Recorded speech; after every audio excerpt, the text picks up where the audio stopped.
औज़ु बिल्लाहिस्समीइल अलीम मिनश्शैतानिर लईनिर रजीम।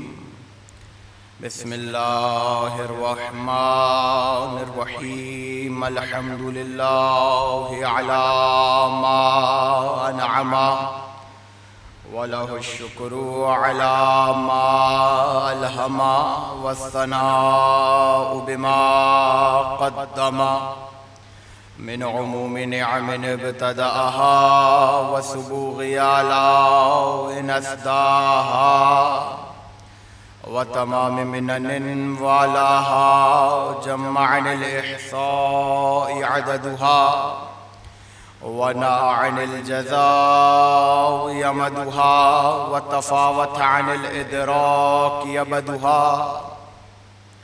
व नदबहुम लिस्तिज़ादतिहा बिश्शुक्रि लित्तिसालिहा वस्तहमद इलल खलाइक़ि बिइज्ज़ालिहा व सन्ना बिन्नदबि इला अम्सालिहा सुम्मा सलातु वस्सलाम वत्तहिय्यतु वल इकराम अला साहिबिस सकीनह वल मदफून बिल मदीना वल मंसूरिल मुअय्यद अल्लज़ी सुम्मिया फिस समावाति बि अहमद व फिल अरदीना बि अबिल क़ासिम मुहम्मद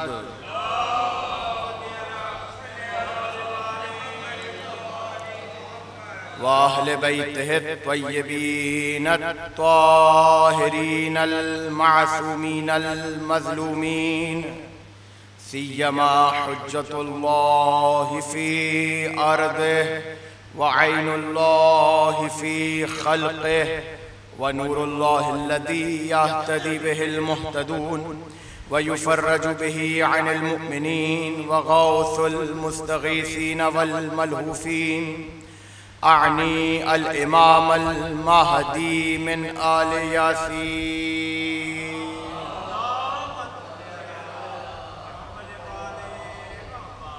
वल्लअनतु दाइमतुल मुस्तमिर्रतु अला अअदाइहिम व मुनकिरी फ़ज़ाइलिहिम व गासिबी हुकूक़िहिम अजमईन मिनल आन इला क़ियाम यौमिद्दीन। अम्मा बअद फ़क़द क़ालल्लाहु फ़ी मुहकम किताबिहिल मुबीन। बिस्मिल्लाहिर रहमानिर रहीम। वमा यंतिक़ु अनिल हवा इन हुवा इल्ला वह्युन युहा। सलावत सल्लल्लाहु। अगर कोई शरई उज़्र ना हो तो जो हजरात दीवार से टेक लगा के, बुजुर्गों से नहीं, जवान अगर शरई उज़्र नहीं रखते तो वो आगे आगे तशरीफ़ लें और दुरूद बावाज़ बुलंद इस तरह पढ़ें कि बाहर वालों को अंदाज़ा हो कि यहाँ फासिक व फाजिर का नहीं, मासूम का तज़किरा है। बुलंद आवाज़ से दुरूद पढ़ें।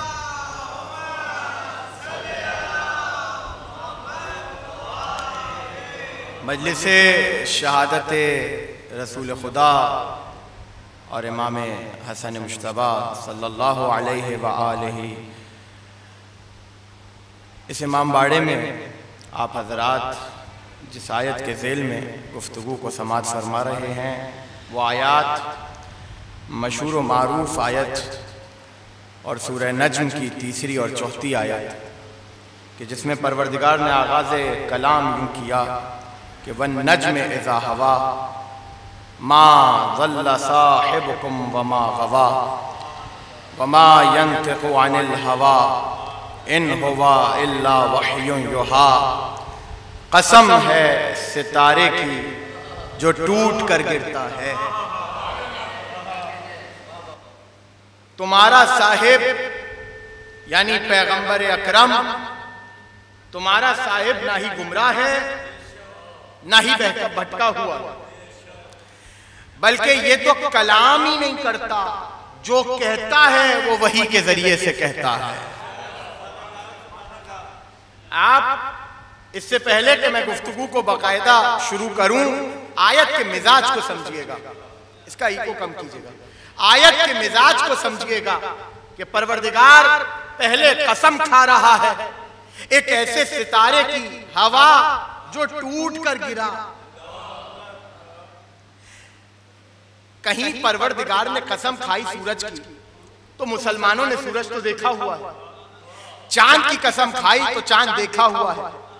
एक ऐसे सितारे की कसम नहीं खा रहा, ऐसे सितारे की कसम खा रहा है जो टूट कर गिरता है। तो कसम तो ऐसी खाए कि जिससे लोग मायूस हों।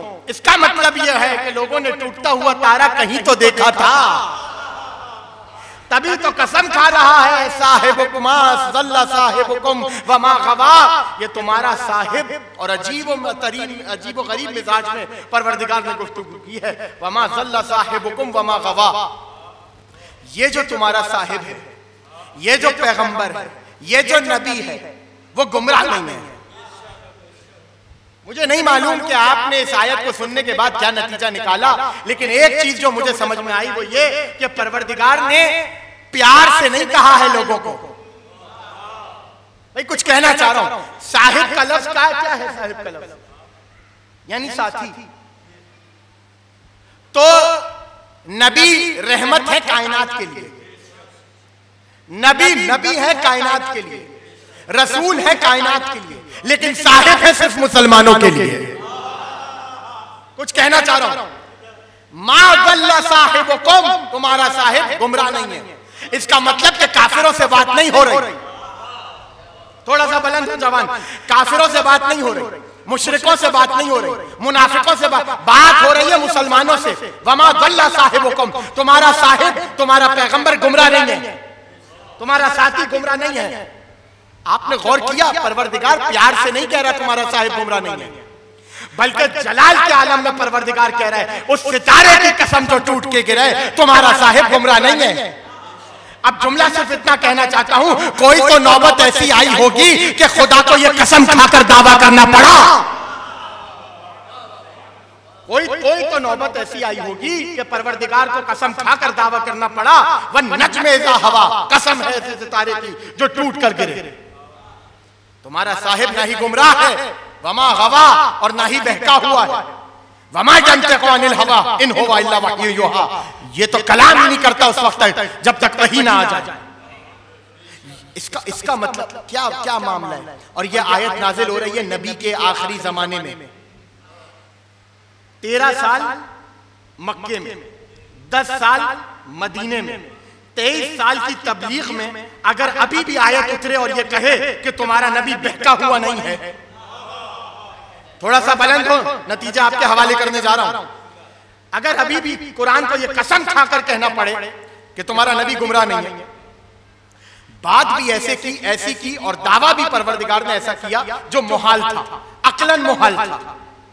तवज्जो, जो अक्लन मुहाल था, वो जो गुमराहियों से निकालने के लिए आया हो, वो जो तौहीद का परचम लहराने के लिए आया हो, वो जो नबूवत और रिसालत का बार उठा रहा हो, क्या उसके लिए यह कहा जा सकता है कि मेरा रसूल गुमराह नहीं है? इसका मतलब यह है कि नौबत ऐसी थी कि परवरदिगार ने कसम खाई और फिर कहा तुम्हारा नबी बहका हुआ नहीं है, तुम्हारा नबी भटका हुआ नहीं है। जुमला सिर्फ इतना कहना चाहता हूं, इतनी तबलीग के बाद भी मुसलमानों में कुछ ऐसे थे जो नबी को गुमराह कह रहे थे, जो नबी को गुमराह कह रहे थे। मौका यह था कि नबी बिस्तरे मर्ज पर है, कुछ लोग आए और आके रसूल के पास तशरीफ रख के बैठ गए। तो रसूल ने फरमाया, रसूल से कहने लगे कि या रसूल अल्लाह, अगर, अब तवज्जो कीजिएगा जुमले पर, या रसूल अल्लाह अगर आपको कुछ हो जाए तो आपके बाद खलीफा कौन होगा? भाई जवान तवज्जो की करें। अगर आपको कुछ हो जाए, भाई हमें तो यही मालूम है कि जब कोई बिस्तरे मर्ज पर होता है तो आकर अयादत करते हैं। ये कौन थे जो रसूल के जाने की बातें कर रहे थे? या रसूल अल्लाह अगर आपको कुछ हो गया तो आपके बाद आपके अमर को कायम कौन करेगा? यानी इसका मतलब ये था, ये हुआ नबी से पूछने का मतलब ये हुआ कि नबी के अम्र को वही कायम करेगा जिसे नबी बनाकर जाए। अल्लाहुम्मा सल्ली अला मुहम्मद व अली। नबी के अम्र को वही कायम करेगा जिसको नबी बनाकर जाए। कौन आपके बाद आपके अम्र को कायम करेगा? नबी ने खामोशी इख्तियार की, कुछ बोला ही नहीं। वो लोग उठकर चले गए। अगले दिन फिर आए, या रसूल अल्लाह अगर आपको कुछ हो जाए, तवज्जो कीजिएगा, अगर आपको कुछ हो जाए तो आपके बाद कौन होगा जो आपके अम्र को कायम करेगा? रसूल खामोश। तीसरे दिन फिर आए, अगर आपको कुछ हो जाए तो आपके अम्र को कौन कायम करेगा आपके बाद? रसूल ने फरमाया इज़ा काना गदुन हबता नजमुम मिनस समाई फी दार रजुलिन मिन अस्हाबी, जिसके दरवाजे पर, मेरे सहाबियों में से जिस मर्द के दरवाजे पर सितारा उतरेगा। बहुत तवज्जो कीजिएगा, जवान जितने बैठे हैं आपकी तारीफ चाहिए। इतना बोलिएगा कि मुझे पता चले कि पैगाम आप तक पहुंच रहा है। ये जो बुजुर्ग दाद दे रहे हैं, ये तो दुआ दे रहे हैं मुझे। मैं इनको मजलिस नहीं सुना रहा हूं, मैं इनको सबक सुना रहा हूं। मजलिस आपके लिए, जवान बेदार हो।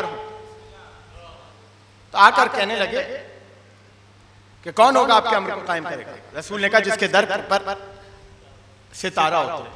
फंजुरू मन हुआ, बस तुम लोग इंतजार करो और देखो कि वो कौन है। अच्छा, रसूल को क्या मालूम नहीं था सितारा किसके घर पे उतरेगा?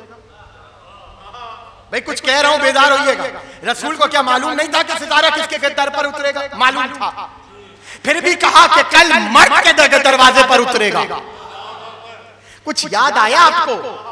अभी कुछ साल पहले नबी ने इसी तरह का कुछ कहा था, लऊतियन रायत गदन रजुलन कर्रारन गैर फर्रार। कल अलम उसको दूंगा जो मर्द होगा। बहुत तवज्जो, बहुत तवज्जो। और उसके बाद कहने लगे इस मौके पर, जब बिस्तर मर्द पर, तो कहने लगे कि फहोवा खलीफती अलैकुम मिन बादी, बस जिसके दर पर वो सितारा उतरे तुम देखते रहना कौन है, वही मेरा खलीफा होगा तुम्हारे ऊपर मेरे बाद। वल काइमु फीकुम अमरी, और तुम्हारे दरमियान मेरे अमर को कायम करेगा। रसूल ने हदीस कह दी, मुसलमान अपने घरों पर गए, रात भर जागते रहे। सबको ये उम्मीद थी कि सितारा हमारे दरवाजे पर उतरेगा। भाई जुमला आपके हवाले कर रहा हूं आखिरी बंदे तक, अपना हाथ उठा के बताइएगा कि जुमला आपको समझ में आया है।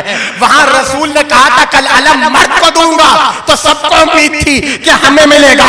आज नबी कह रहे कल सितारा मर्द के घर पर उतरेगा, तो सबको उम्मीद है कि सितारा हमारे दरवाजे पर उतरेगा। तो कल अलम की उम्मीद थी, आज सितारे की उम्मीद है। न कल अलम मिला था, न आज सितारा उतरा।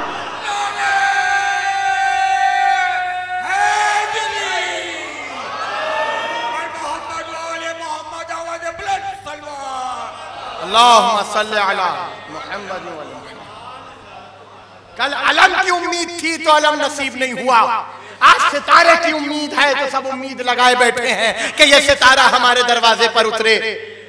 अगले दिन सब अपने घरों की छतों पर मौजूद, आसमान में सितारा। तवज्जो कीजिएगा, आसमान में सितारा।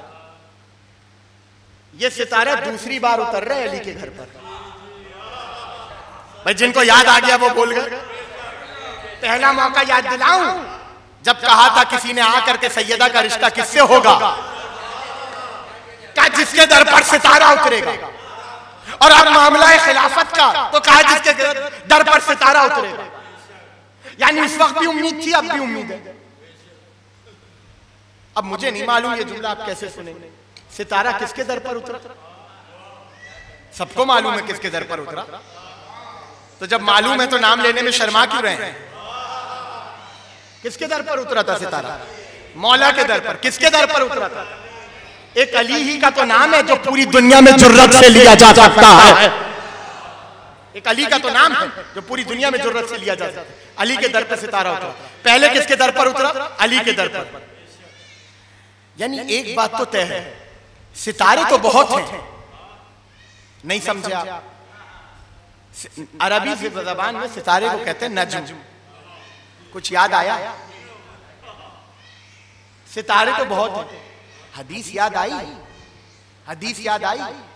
मेरे असहाब मेरे सितारे हैं। कुछ कहना चाह रहा हूं, सितारे तो बहुत हैं, हम उसे मानते हैं जो अली के दर पर उतरे। हम उसे मानते हैं जो अली के दर पर उतरे। रसूल ने कहा जाओ अपने घरों पे जाओ और इंतजार करो सितारा किसके घर पर उतरता है। सबको उम्मीद थी कि सितारा हमारे घर पर उतरे, सब अपनी छतों पर खड़े हो गए। और जब अगला दिन आया तो देखा आसमान में सितारा था।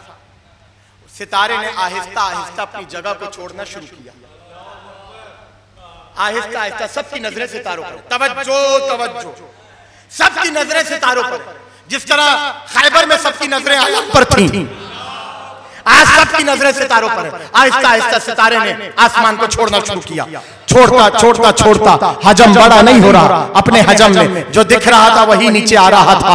अपने हजम में कंप्रेस होता हुआ जब जमीन की तरफ आने लगा तो उसका नूर पूरे मदीने में फैलना शुरू हुआ। वो सितारा आते आते आते आते सबकी नजरें सितारे पर। अचानक सबने देखा उस सितारे ने अली के दरवाजे पर आकर सजदा किया। अली के दरवाजे पर आकर सजदा किया तो सबने ये जुमला कहा। जैसे अली के दरवाजे पर सजदा किया सब अपने घरों में गए और ये जुमला कहते गए कि वल्लाही ज़ल्ला हाज़र रजुल व गवा वमा यंतिकु फी इब्न अम्मिही इल्ला बिल हवा। उन्होंने ये जुमला कहा कि खुदा की कसम हमारा साहिब यानी नबी गुमराह हो गया। आप खामोश हो गए। हमारा नबी ये साहिब गुमराह हो गया। और फिर उसके बाद फरमाया ये तो अली की मोहब्बत में अपनी मर्जी में जो दिल में आता है कह जाते हैं। कुछ कहना चाह रहा हूं भाई, थोड़ा सा बेदार होना। सितारे की उम्मीद सबको थी, उस वक्त किसी ने कुछ नहीं कहा, लेकिन जैसे ही सितारा अली के दरवाजे पर उतरा तो रिसालत पर इल्जाम लगाया। अब कुछ कहना चाह रहा हूं भाई, अली की फजीलत थी कि अली के दर पर सितारा उतरा? नहीं, सितारे की फजीलत थी कि अली के दर पर उतरा। नारे हैदरी भाई मोहम्मद वाले मोहम्मद आवाज बुलंद सलवात अल्लाहुम्मा सल्ली अला मुहम्मद वाले। सितारे की फजीलत थी कि अली के दर पर उतरा। फजीलत अमीरुल मोमिनीन में ये बयान तो है ना। तो सबको ये उम्मीद थी कि सितारा उनके घर पर उतरेगा, तब कुछ नहीं कहा। लेकिन जैसे ही सितारा अली के दो चौखट पर उतरा सबको एतराज हुआ और रिसालत पर इल्जाम लगा दिया। कुछ समझ में आया? जुमला आपके हवाले कर रहा हूं, आज के दौर पर तदबीक कर लीजिएगा। कुछ समझ में आया? अली से हसद करोगे तो रिसालत के दुश्मन हो जाओगे। अली से हसद किया तो रिसालत के दुश्मन हो जाओगे। चले गए जैसे अपने घर और जुमला क्या क्या? वल्लाही ज़ल्ला हाज़र रजुल वमा गवा। बहक गया ये रसूल, बहक गए। नाउज़ुबिल्लाह नक़्ल कुफ्र कुफ्र नबाश। अली की मोहब्बत में वमा यंतिकु फी इब्न अम्मिही इल्ला बिल हवा। अली की मोहब्बत पे जो मुंह में आता है कह देते हैं।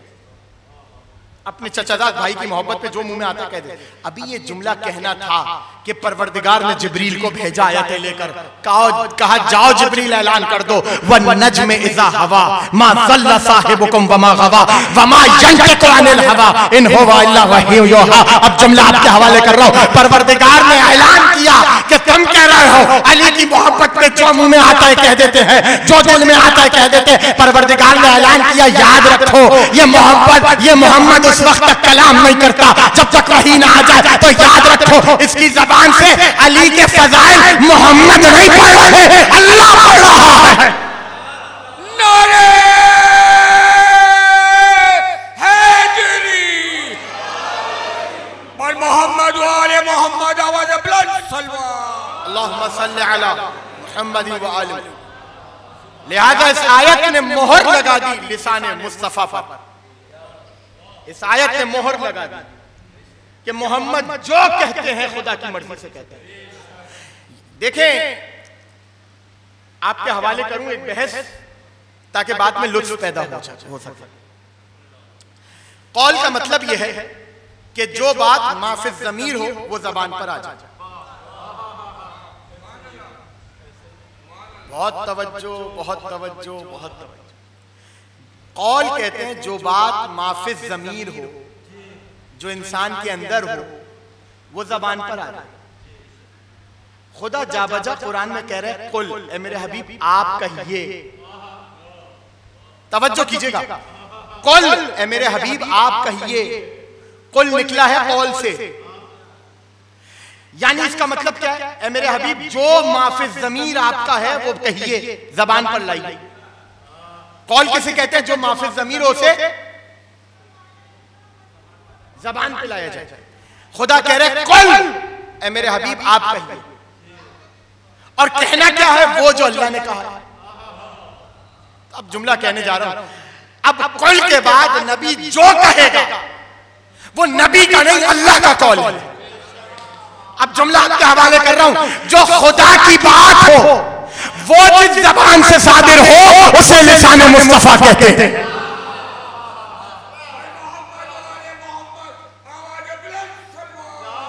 अल्लाहुम्मा सल्ली अला मुहम्मद व आले मुहम्मद।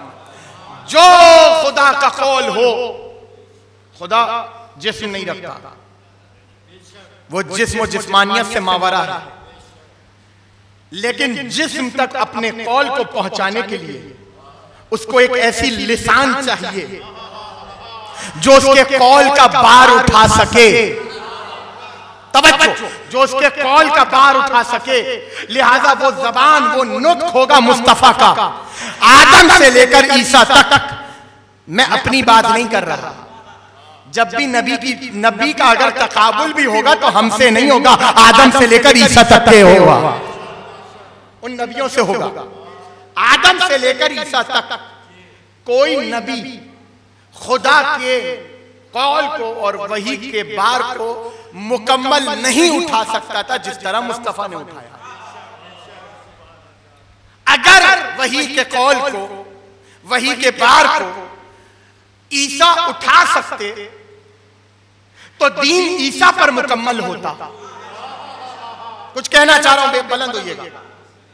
अगर वही ये इलाही के मुकम्मल बार को ईसा उठाने की सलाहियत रखते तो दीन मुकम्मल होता ईसा पर या मूसा पर या इब्राहिम पर, लेकिन दीन मुकम्मल हो रहा है नबी पर, क्योंकि कल्बे मुस्तफा में वो वसात है कि ये वही है इलाही के मुकम्मल बार को उठा सके।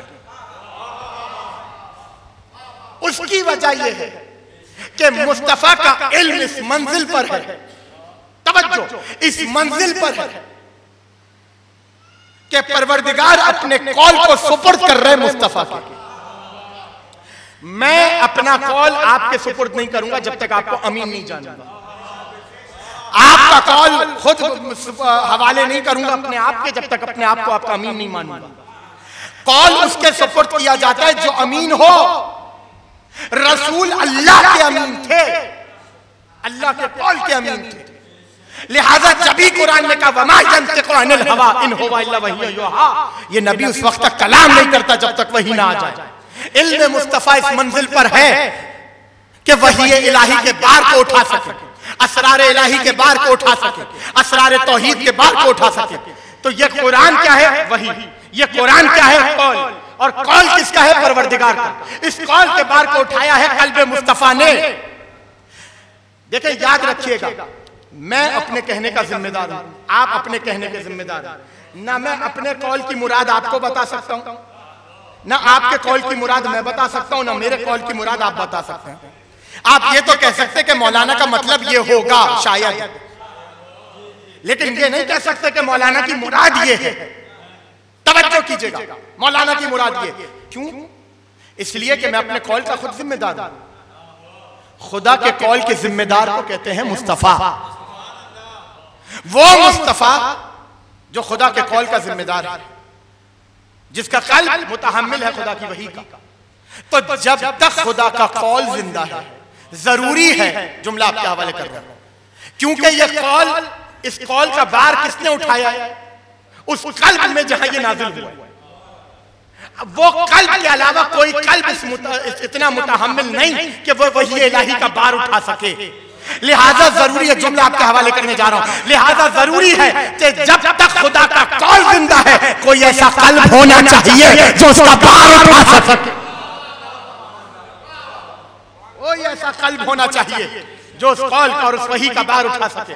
लिहाजा हर दौर में वो कल्ब था कि जो वही इलाही का बार उठा सके, जो असरार तौहीद का बार उठा सके, जो असरार नबूवत और रिसालत का बार उठा सके। लिहाजा रिवायत है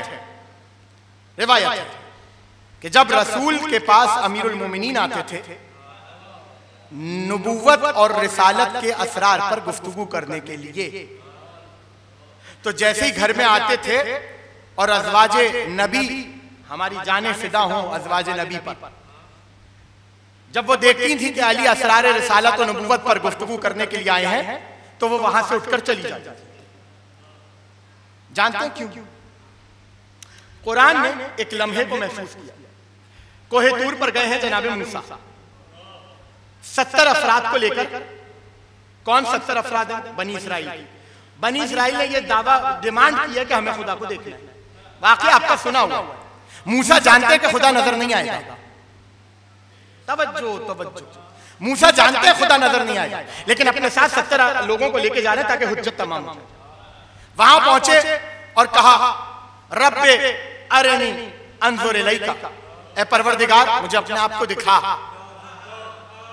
क़ाला लन तरानी, ए मूसा कभी नहीं देख सकते।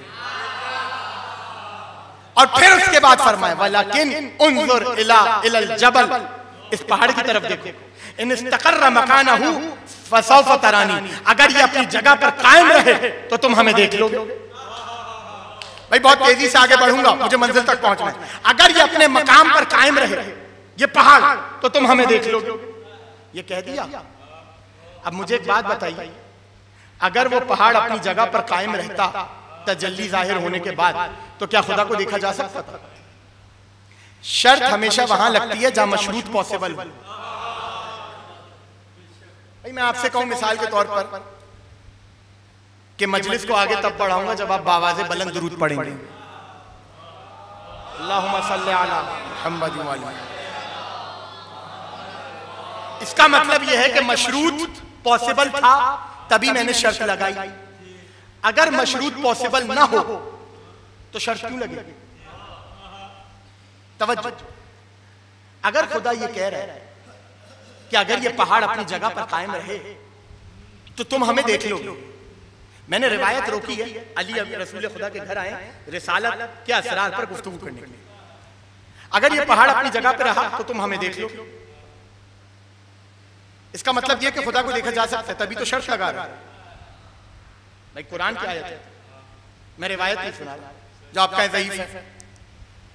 इसका मतलब खुदा को देखा जा सकता है, तभी तो शर्त लगा रहा है। देखिए जहां मशरूत मुमकिन हो ना वहां शर्त भी मुमकिन होती है, लेकिन जहां मशरूत ही नामुमकिन हो तो शर्त भी मुमकिन नहीं होगी, नामुमकिन लगाई जाएगी। आसान करता हूं, आप मुझसे कहें कि मारिफ रिजवी साहब आप नबी बन जाए, चलें और आसान कर दूं ताकि मैसेज भी पहुंच जाए जवानों तक, आजकल के जवानों तक।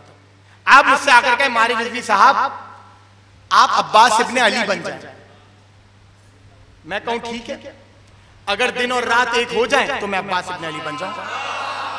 सलामत रहे, आबाद रहे, आखिरी बंदों तक। बात समझ में आए तो हाथ उठा के बताना कि बात समझ में आ रही है। मैं कहूं अगर दिन और रात एक हो जाए तो मैं अब्बास इब्ने अली बन जाऊंगा। क्या मतलब है? मैंने शर्त ही नामुमकिन रखी ताकि बता सकूं जो हाथ की डिमांड है वो भी नामुमकिन है।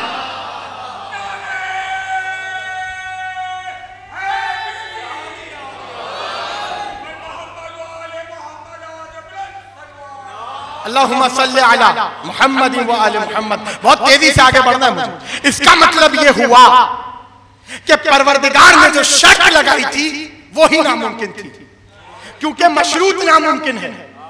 शर्त क्या थी?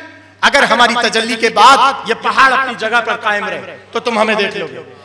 इसका मतलब यह हुआ कि मुमकिन ही नहीं है कि खुदा की तजल्ली जाहिर हो और पहाड़ अपनी जगह पर कायम रहे। अभी भी आप नहीं पहुंचे। मुमकिन ही नहीं, फिर दोहरा रहा हूं, मुमकिन ही नहीं कि रब की तजल्ली जाहिर हो और पहाड़ अपनी जगह पर कायम रहे। कुछ याद आया? वो चेहरे देख रहे हैं, अगर कहे तो पहाड़ अपनी जगह को छोड़।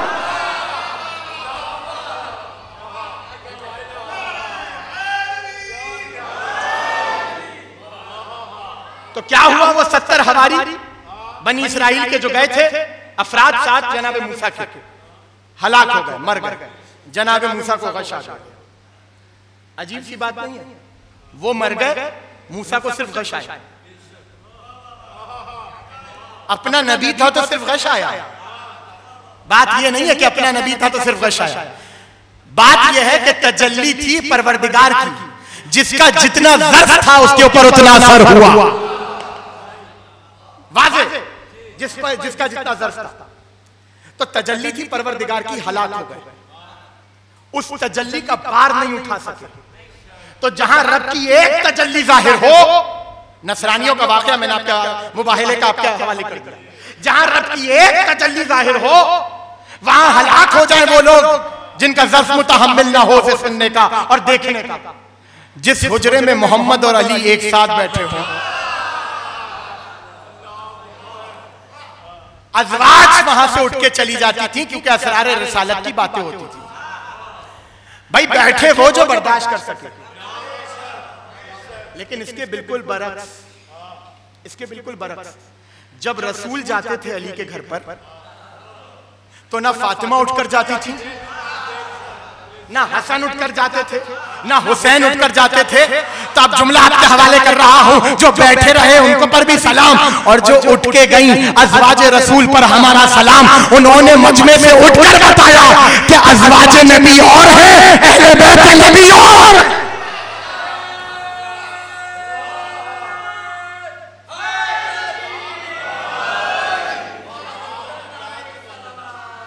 अल्लाहुम्मा सल्ली अला मुहम्मद व आले मुहम्मद।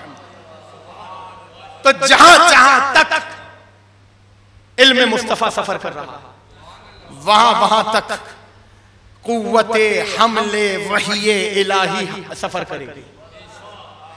यही वजह है कि अली ने फरमाया इन्नी अशम्मु राइहतल वही, मैं वो हूं जो वही को सूंघता है। देखिए, सूंघने का ताल्लुक है हिस्से। फर्ज कर लीजिए नबी मिंबर पर बैठे, तवज्जो, नबी मिंबर पर बैठे और सामने असहाब का मजमा है दरवाजे तक। फर्ज कीजिए नबी के ऊपर वही आ रही है, नबी के ऊपर वही आ रही है। असहाब ये तो कह सकते हैं कि हमने नबी के ऊपर आने वाली वही के असर को देखा, कि नबी का चेहरा मुतगय्यर हो गया, नूर साते होने लगा, खुशबू और बढ़ गई। हमने वही के असर को देखा। कोई ये नहीं कह सकता हमने वही को महसूस किया,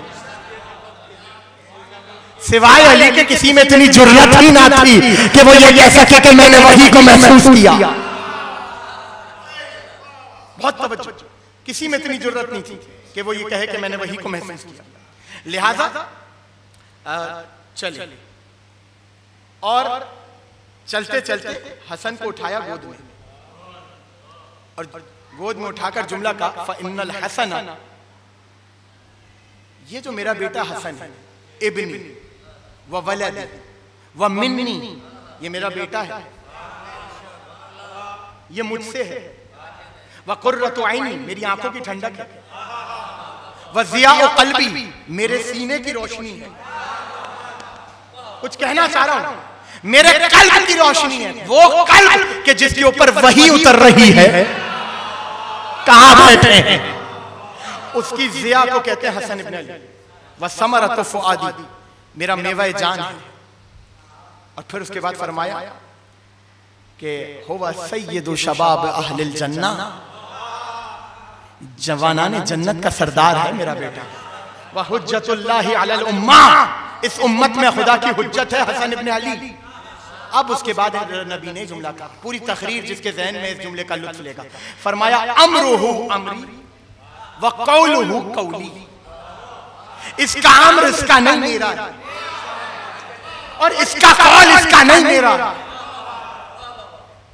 कौल किसे कहते हैं? माफिज ज़मीर, जो बात हो वो ज़बान पर आ जाए। रबी फरमा रहे हसन का कौल मेरा कौल है, यानी इसका मतलब ये हुआ कि दौर मुख्तलिफ है, लिबादा बशरियत मुख्तलिफ है, हकीकत में सब एक है। हकीकत में सब एक। आपने महसूस किया, मैंने तकरीर को खात्मे की तरफ लाना है मुझे।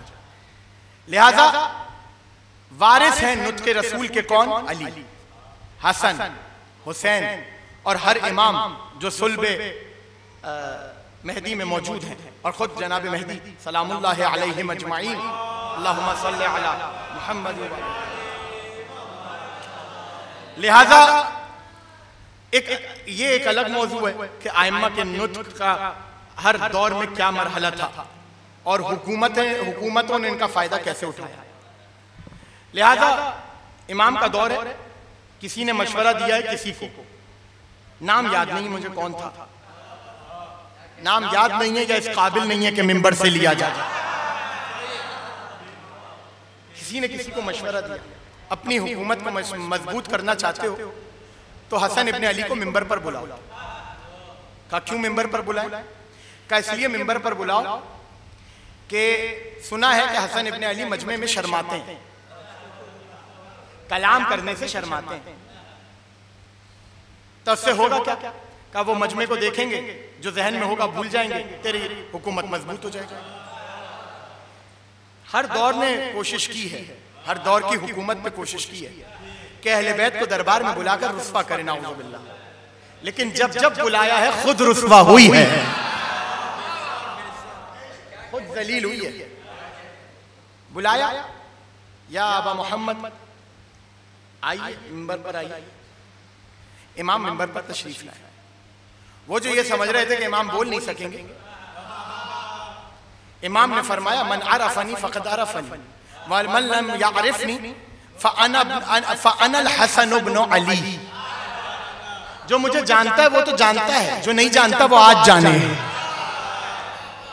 मैं अली का बेटा हसन। उसके बाद रसूल का तारुफ करवाया। मैं खुतबा नहीं पढ़ूंगा इसलिए कि बहुत तवील है, उसके लिए एक अलग वक्त चाहिए। रसूल का तारुफ करवाया कि मैं उसका बेटा हूं जो नज़ीर है, मैं उसका बेटा हूं जो बशीर है, मैं उसका बेटा हूं जो रहमतुल लिल आलमीन है। और फिर उसके बाद आए अपने बाप अली का तारुफ करवाया, अपनी माँ का तारुफ करवाया। अभी तारुफ करवा रहे थे, फजाइल पढ़ रहे थे कि अचानक वो जो शर्री था उसको डर हुआ कहीं ऐसा ना हो कि हसन के खुतबे से पूरी इंसानियत बदल जाए और मुझसे मुनहरिफ हो जाए। लिहाजा उसने रुख पलटने के लिए नीचे से कहा, ए हसन बताइए खजूर के बारे में आप क्या कहते हैं? कहा खजूर एक बड़ी लतीफ शे है, हवा में हवा इसे फुलाती है, गर्मी इसे पकाती है, रात की ठंडक इसमें लज्जत पैदा करती है। ये कहकर इमाम फिर मजमे की तरफ मुखातिब हुए और कहा कि सुनो, मैं उसका बेटा हूँ जो साहिब शफाअत है, मैं उसका बेटा हूँ जो कब्र से सबसे पहले अपनी मट्टी को झाड़ कर उठेगा, और सुनो मैं उसका बेटा हूँ जिसकी वजह से परवरदिगार ने मुसलमानों को फतह अता की है।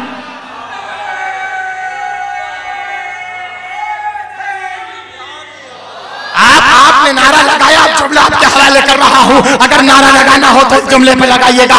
वो समझ रहा था कि हसन बोल ना सकेंगे, हसन ने बोलना शुरू किया तो बताया कि मेरा नाना कौन है, बताया मेरा पापा कौन है, बताया मेरी माँ कौन है। यानी हसन ने बताया जब भी बातिल के खिलाफ तबलीग करनी हो एहकाम से नहीं होगी, फज़ाइल से होगी।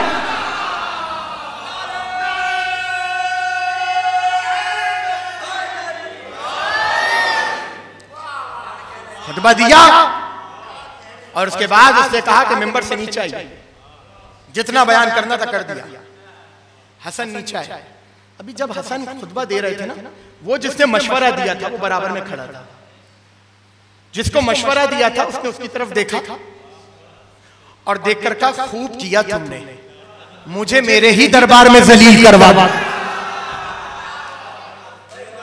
तवज्जो, मुझे मेरे ही दरबार में जलील करवा। हसन अपने आबाओ अजदाद का तारुफ करवा रहा। अब मुझे नहीं मालूम कौन इस जुमले को कैसे सुनेगा। जवान खुश हो जाए, जुमला आपके हवाले कर रहा हूं, आपके मिजाज का जुमला है। जैसे ही तारुफ करवा रहे थे कि मेरा बाप ये, मेरा बाप ये, मेरा बाप ये, मैं इसका बेटा, मैं उसका बेटा, मैं उसका बेटा, तो एक मर्तबा मिंबर से उस शख्स की तरफ देखा और देखकर कहा सुन, मैंने तो अपने बाप का तारुफ मिंबर से करवा दिया, अब अगर तुझ में हिम्मत है तो आ मिंबर पर।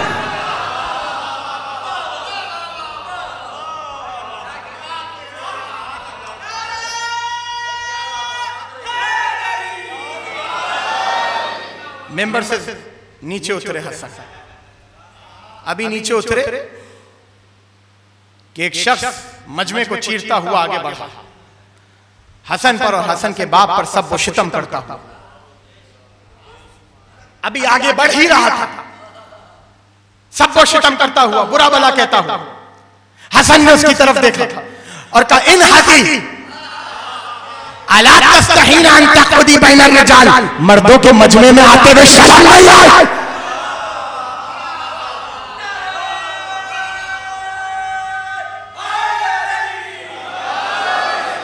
शर्म नहीं आई मर्दों के मजमे में आते हुए? जैसे ही उसने देखा कि पहले था,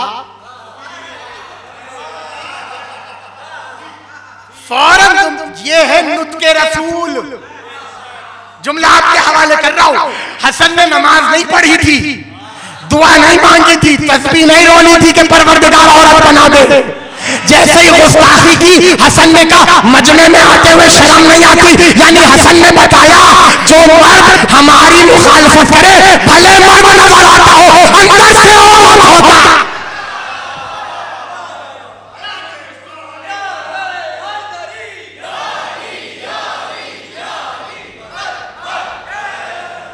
बस खत्म हो रही है तकरीर। अब तफसील नहीं है, वरना ये अजीब तफसील लगता है ये वाकया कि हसन ने पहला सीगा ही वो इस्तेमाल किया जो औरतों के लिए होता है। पलटा, हसन ने कहा कहां जा रहा है? तो एक मर्तबा कहने लगे, सुन, सिर्फ तुझे औरत नहीं किया है, तेरी बीवी को मर्द कर दिया है। और जब तू घर जाएगा उसके बाद तेरे और तेरी बीवी से एक बच्चा होगा जो मुखन्नस होगा। चला गया। और फिर उसके बाद जब वापस आया वो अपनी बीवी के साथ, तो माफी मांगी, इमाम ने माफ कर दिया। सवाल करूं कि मौला उस वक्त सजा क्यों दी थी और अब माफ क्यों कर दिया? कहा वो जो सजा दी थी वो हमारा गजब था, ये जो माफ किया ये हमारा करम है।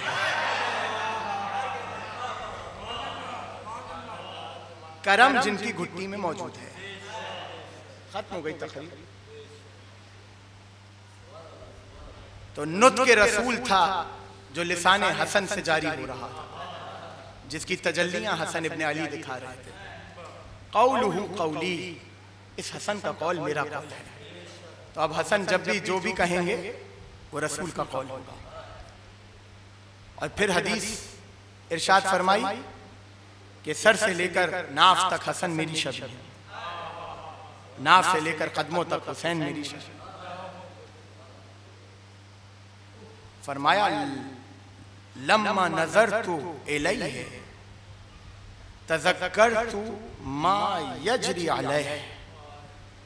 मजमे को मुखातिब होकर हसन को गोद में लिए और गोद में लेकर बोसा दिया और बोसा देकर कहा कि जब भी मैं हसन को देखता हूं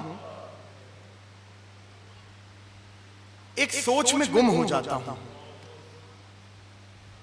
खो जाता हूं। कौन सी सोच?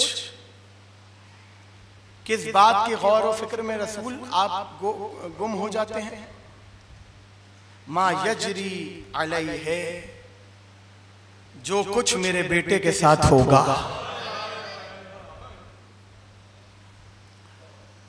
अल्लाह अकबर।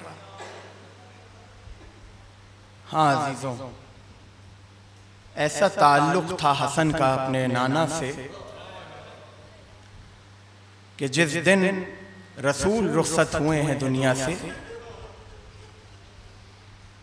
उसी दिन हसन ने जामे अजल नोश किया।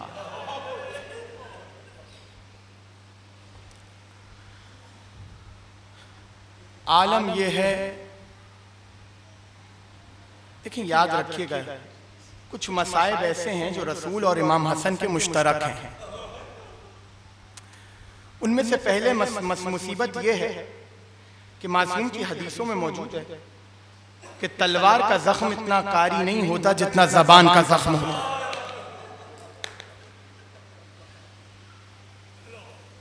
रसूल को और हसन को जबान के जख्म दिए गए। जबान लड़खड़ाती है अजीजों ये जुमला कहते हुए कि भरे मजमे में तंज किए जाते थे रसूल के ऊपर।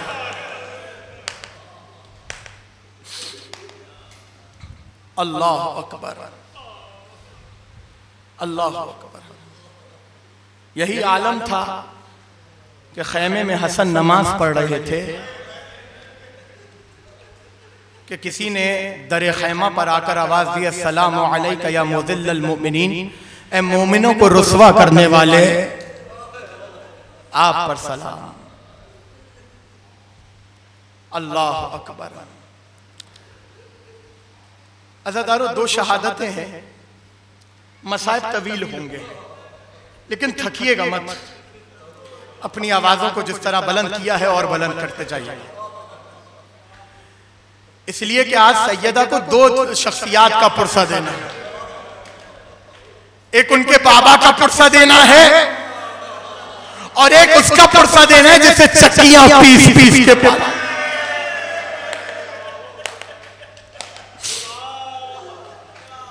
अजरुकुम अल्लाह, अजरुकुम अला साहिब ज़मान। मैं इत्मीनान से पढ़ूंगा मसाइब अजीजों। रिवायत में है कि जब ओहद के मैदान में रसूल को जख्मी किया गया है ना, सिर्फ दंदान मुबारक शहीद नहीं हुआ है, एक ज़र्ब थी जो रसूल के सर पर मारी गई थी, जिससे रसूल का सर फट गया था। अली फौरन रसूल को पहाड़ के एक गोशे में लेकर गए। मदीने में खबर फैल गई कि रसूल जख्मी हो गए। जैसे ही रसूल के जख्मी होने की खबर फैली, सैयदा से बैठा ना गया, फौरन बीबियों से कहा मुझे मेरे बाबा के पास ले चलो। सैयदा बाबा के पास आई, अपने हाथों से जख्मी बाप के सर को अपने सीने से लगाया, अपने हाथों से मरहम लगाया, अपने हाथों से पट्टी लगाई। आपने सुन लिया, मैंने कर दिया, लेकिन एक जुमला कहूं बीबी, आप खुश नसीब हैं। जब आपके बाबा का जख्मी सर आपके सीने पर आया तो सर अपने तल पर सलामत था, लेकिन शाम का जिंदान सफीना बाबा का सर आया कटा हुआ सर। अजरुकुम अल्लाह, अजरुकुम अला साहिब ज़मान। अज़ादारों, दो तीन जख्मी थे जिस पे रसूल पूरी जिंदगी रोते रहे। या तो सैयदा का मातम किया या हसन और हुसैन का मातम किया और खूब रोए। आखिरी वक्त आया कि जब मलकुल मौत रसूल के दरवाजे पर दस्तक दी है, मलकुल मौत ने, सैयदा ने इजाजत दी, मलकुल मौत अंदर आया, कफन लेकर आया और कफन लाके रसूल के पास रख दिए। राके रखिए, काफूर थे, कफन थे। एक मर्तबा रसूल ने एक कफन काफूर उठाया, अपने पास रखा, दूसरा कफन अली को दिया, या अली ये कफन तुम्हारा है। तीसरा कफन उठाया, सैयदा को दिया, ए सैयदा ये कफन तुम्हारा है। उसके बाद दो कफन बचे थे, दो कफन बचे थे। सुनना जुमला गदारो, दो कफन बचे थे और अपने सीने पर हाथ मारने में शर्माना नहीं। दो कफन बचे थे, वो दोनों कफन उठाए और सैयदा के हाथ में रखकर कहा, सैयदा ये दोनों कफन तुम्हारे बेटे हसन के हैं। बस ये सुनना था। मार रोने लगी, कर रोती क्यों हो? कहा आपने मेरे बेटे हसन को दो कफन दिए, मेरे बेटे हुसैन का कोई कफन नहीं। अरे रसूल क्या बताते, ऐ सैयदा एक वक्त आएगा जब तेरे बेटे हसन को दो कफन दिए जाएंगे, हुसैन का लाशा बेगौरों कफन करबला की जमीन।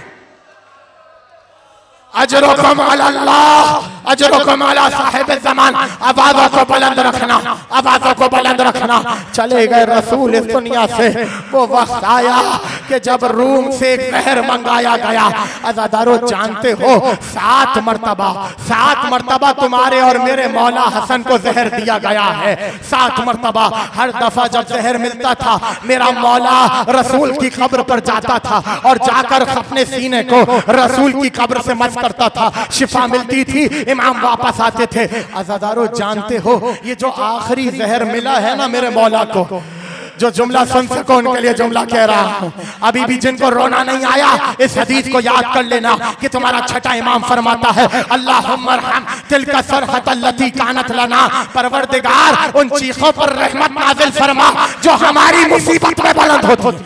मारो अपने सीनों पर हाथ, मारो अपने सीनों पर हाथ। हसन का ताबूत आएगा, तुम सब ज़ियारत करोगे।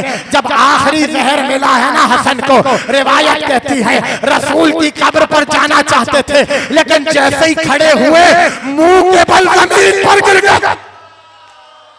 अजरुकुम अल्लाह, मुंह के बल जमीन पर गिरे।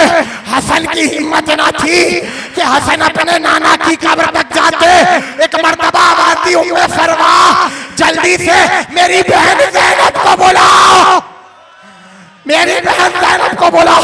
उम्मे फरवा ने कासिम को तैयार किया, जाओ कासिम फुफी को बुला के लाओ, बताओ उनका भाई दुनिया से जाने वाला है। कासिम आगे बढ़े और जैसे ही आगे बढ़े एक मर्तबा उम्मे फरवा ने वापस बुलाया, कासिम मेरे लाल वापस आओ। कासिम वापस आए, कामा वापस क्यों बुलाया? कासिम तुम्हारे सर पर अमामा है, तुम्हारा गिरेबान बंद है। बेटा यतीम ऐसे नहीं जाते।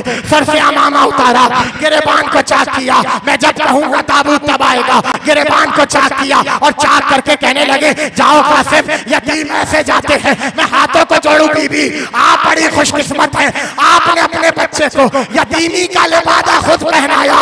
सलाम हो सकीना पर जिसको कभी तमाचे मारे गए, कभी दामन में आग लगाई। अजरुकुम अल्लाह, सलामत रहो। मौला तुम्हें कोई गम न दे सिवाय हमें अहले बैत के। बहुत अच्छा गिरिया कर रहे हो, मौला तुम्हारे गिरिये को कबूल करे। ज़ैनब आई और आलम ये था, यही असना थी कि जब हसन जिगर के टुकड़े लगन में उगल रहे थे, जिगर के टुकड़े लगन में उगल रहे थे। अज़ादारों जैसे ही बहन की आहट को महसूस किया, एक मर्तबा आबा के दामन को फैलाया, लगन पर डाला। मौला लगन को क्यों छुपा रहे हैं? क्या मेरे जिगर के टुकड़े हैं? कहीं ऐसा ना हो कि बहन इन टुकड़ों को देख ले। अजरुकुम अल्लाह, कहीं ऐसा ना हो कि बहन इन टुकड़ों को देख ले। हुसैन दौड़ते हुए आए, अब्बास दौड़ते हुए आए, हुसैन को करीब बुलाया, सीने से लगाया। हुसैन रो रहे थे तो एक मर्तबा रोते रोते कहने लगे ला यौम का यौम क्या अबा अब्दुल्ला, ए हुसैन बड़ी मुसीबत गुजरी मुझ पर, लेकिन तेरे दिन जैसा कोई दिन नहीं है। ये कहकर हुसैन को वसीयत की, तबर्रुकात इमामत हुसैन के हवाले किए। और एक मर्तबा ये आवाज आई, जब हसन ने सारे तबर्रुकात दे दिए ना, तो एक मर्तबा हसन की आंखें बंद होना शुरू हुई। क्या सुन रहे हो अजीजों? अभी भी कोई जुमला रह गया मातम करने को। हसन की आंखें बंद होना शुरू हुई। यहाँ आंखें बंद हुई, एक मर्तबा हुसैन की आवाज बुलंद हुई, इन्ना लिल्लाह व इन्ना इलैहि राजिऊन। रुकना भी रुकना, मुझे पढ़ने हैं मसाइल। इन्ना लिल्लाहि व इन्ना इलैहि राजिऊन। एक मर्तबा रिवायत कहती है हसन का जनाजा तैयार हुआ, कफन दिया गया, जनाजा उठा, घर से निकला। जैसे ही रसूल की कब्र पर पहुंचा, एक मलऊना ने रुमाल का इशारा किया। रुमाल का इशारा करना था, कमानों से तीर छूटे, हसन के जनाजे पर तीरों का लगना था। अब्बास ने तलवार के कब्जे पर हाथ रखा, रखकर हाथ रखा। हुसैन ने अब्बास के कंधे पर हाथ रखा। अब्बास रुक जाओ, ये मदीना है, करबला नहीं। अल्लाह अकबर, ये मदीना है, ये करबला नहीं है। जनाजे को वापस लिया। जैसे ही जनाजा घर की तरफ आ रहा था, फिजा ने आकर कहा बीबी गजब हो गया, आपके भाई का जनाजा आ रहा है। ज़ैनब चौखट पर आई तो क्या देखा? तीर जनाजे पर थे। आखिरी जुमला, तीर जनाजे पर थे। एक मर्तबा कभी हसन के जनाजे को देखा, कभी हुसैन के चेहरे को देखा, कभी हसन के जनाजे को देखा। आखिरी जुमला, आ जाएगी मौला की सवारी, ले आओ इमाम के ताबूत को। कभी हसन के चेहरे को देखा, कभी हुसैन के चेहरे को देखा। फिजा ने कहा बीबी क्या देखती है? कहा जब मेरा नाना इस दुनिया से गया था, ये कहता हुआ गया था मेरा हसन बड़ा अमीर है, मेरा हुसैन बड़ा गरीब है। फिजा में देखती हूँ जिस घराने के अमीर के जनाजे